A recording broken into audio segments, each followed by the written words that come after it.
यहाँ टॉमी की वफादारी की कहानी है। उत्तर प्रदेश के एक छोटे से गांव में एक कुत्ता अपनी वफादारी की अद्भुत मिसाल बन गया।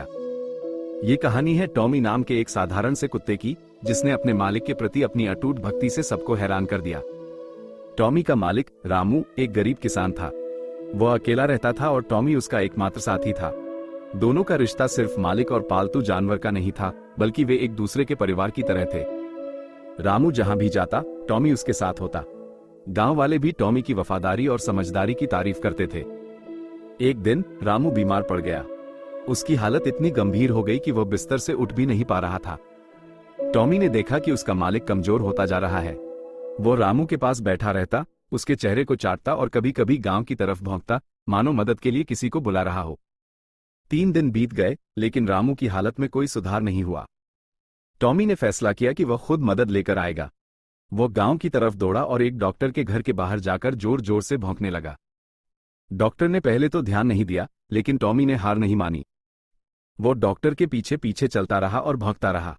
आखिरकार डॉक्टर ने टॉमी की बेचैनी को समझा और उसके पीछे चल दिया। टॉमी उसे रामू के घर ले गया। डॉक्टर ने रामू का इलाज किया और उसकी जान बचा ली। गांव वालों ने यह देखकर हैरान रह गए कि कैसे एक कुत्ते ने अपनी समझदारी और वफादारी से अपने मालिक की जान बचाई।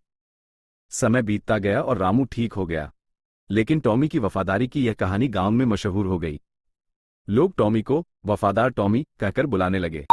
कई साल बीत गए, रामू बूढ़ा हो गया और एक दिन उसकी मृत्यु हो गई। रामू के जाने के बाद टॉमी उसकी कब्र पर बैठा रहता। वह वहां से हिलता तक नहीं था। गांव वाले उसे खाना देते, लेकिन टॉमी ने कुछ भी खाना छोड़ दिया। वो सिर्फ पानी पीता और रामू की कब्र के पास बैठा रहता। कुछ दिनों बाद टॉमी ने भी अपनी आखिरी सांस ली।